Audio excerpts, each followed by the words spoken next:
Hey guys, we're at E3 2019, very exciting year. We're going to talk about Minecraft Dungeons next. In the meantime, take a look at this exclusive trailer. Might not be exclusive, maybe.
And that was Minecraft Dungeons, the trailer E3. I'm your host, Greg Berg. With me is Donovan, my co-host, and we're joined by David and Mose.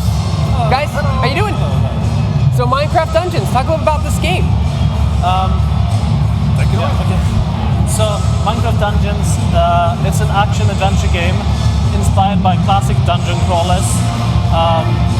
It's local or online multiplayer or single player, and it's coming to PC, Xbox Game Pass, Nintendo Switch, and PS4 next year.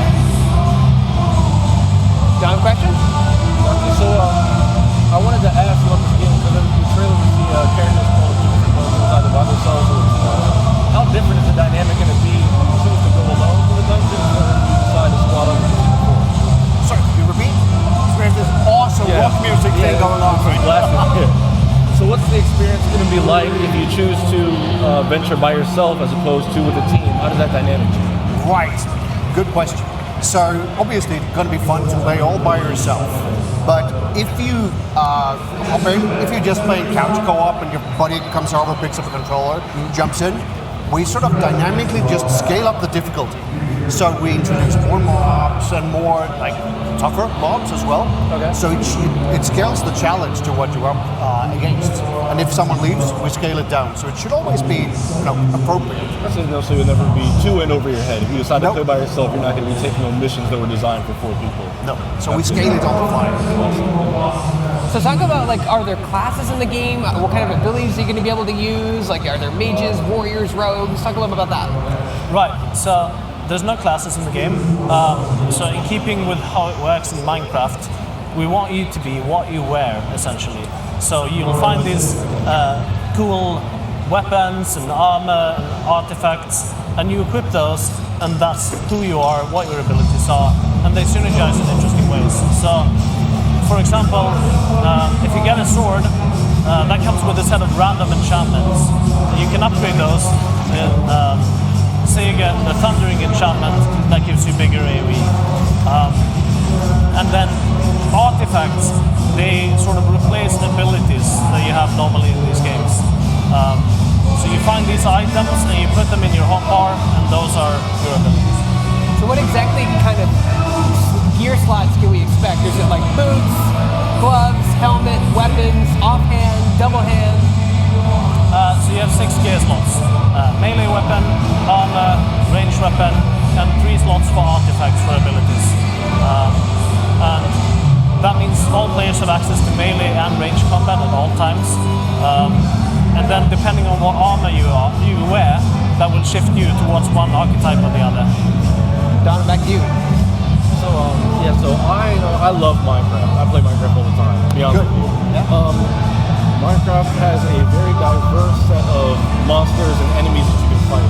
So I wanted to know, how do you guys kind of use that to your advantage when designing the game? Like I see we've got some skeletons, creepers, and such. You just want to speak to that a little bit? Yeah, sure. So obviously, as you say, we have a quite rich family of mobs and monsters from the Minecraft existing base game. Yeah. But since we're focusing down here on like the combat or the action aspects of the game, we found that we needed to add some more things to it. So we have some brand new and exciting mobs in here. Bosses, of course, because you need to have bosses in a dungeon crawling game, and some mini bosses, challenges. But as an example, we have one new mob that sort of sets the ground on fire under you, blue fire, because there wasn't anything like that in the original, the base version of Minecraft. Yeah. And we needed something that made the player move. So that is where we found, we iterated on that, and we added some mobs on that for that specific purpose. Yeah, I mean, it's good to hear that you guys are kind of taking level design into account when you're making these new mobs. And I mean, that sounds pretty cool. I mean, hey, who knows, maybe you might inspire Mojang to put something like that in the base Minecraft. Yeah. Down the road. Now, this is a Minecraft game set in the Minecraft universe. Can we build our own dungeons and have our friends play through them? So he's asking about building. So it's obviously we'll be building like in Minecraft, but is there any level to building in the game around? Right.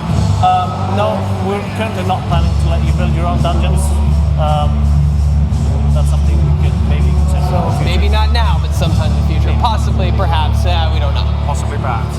So talk about kind of the different environments in these games. Like I've seen caves, obviously caves, lava, forest. What other kind of biomes will you dungeon crawl through? We have a bunch of different biomes, all inspired by things in Minecraft. So we have swamp environments, there's desert temple as a familiar structure from Minecraft. We have cave environments, woods, and then some of the later environments are inspired by the woodland mansions, the home of the villagers in Minecraft. So what I wanted to ask was, so in Minecraft, it's a sandbox game.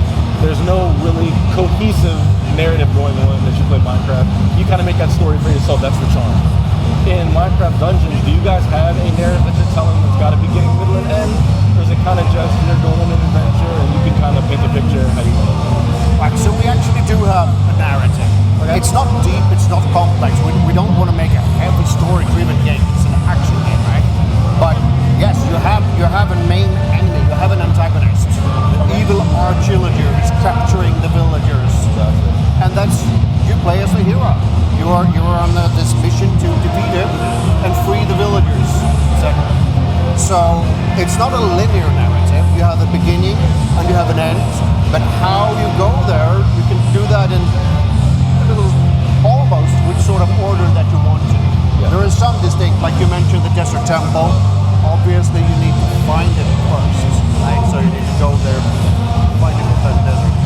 So we have that sort of quite open narrative. But the reason for that is mostly to make sure that you have an objective, like a purpose for the next thing that you're going to do. I can also mention that all the levels, they're put together procedurally. So they're like, even if you have the same biome, if you're in the desert temple as an example, it'll be procedurally randomly put together. A couple of key moments will be similar, but if you go back into that level again, it'll look and play very different. New mobs, new treasures, new loot, new cool things to discover. So basically, dungeon crawlers are all about loot, loot, loot, loot, loot, loot. How are you guys handling loot when I'm playing with 3 other friends in the game cooperatively? How are you guys handling loot when I play with 3 of my friends cooperatively? Right. So when you're playing together with friends, we hand out most loot individually to each player, and it's their own. So if you're playing 2 players, I get my loot, David gets his loot. So it's like instance, like your own personal instance? And different loot, so we won't get the same thing. That said, we have some things in the game, like TNT and potions of strength, that you compete for. So TNT also deals damage to your allies if you accidentally catch them in the zone. So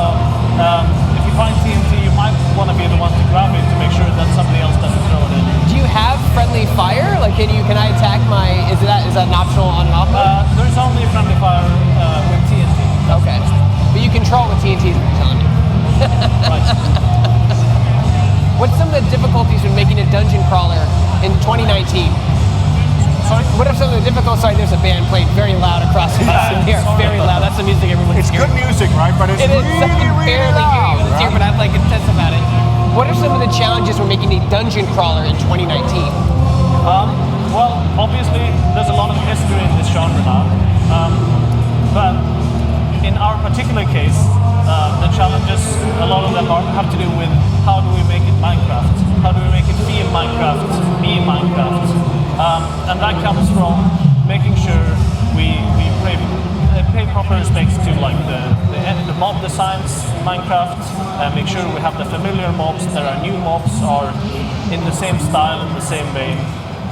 That how the inventory works is familiar to people who play Minecraft, etc., etc. And I can jump in there as well with like the traditional way of a dungeon crawler is that you have a class, right? You level it up and you gain new abilities, etc. It's tied to your class. We don't have that, right? So it's only what you find and what you can like unlock in the game, and you can reconfigure and re-equip your character with whatever things you want at any time.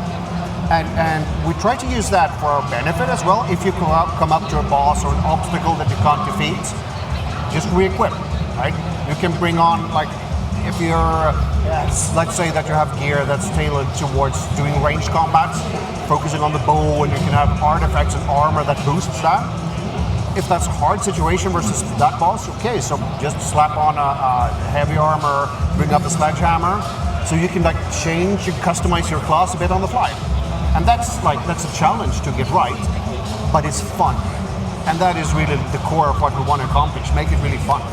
And on top of this, this is a small team that's developing the game. Yeah, 20 people, right? Something 20 like people that, in Stockholm, at Mojang, the original developers of Minecraft. So you have- we're all very passionate about the game and the genre and Minecraft, so we think Awesome, guys. When does your game come out? it comes out in spring 2020. Awesome, guys. We have to wrap this up. So for more interviews, news, E3 coverage, and streams, be sure to stay tuned right here on Shacknews.com.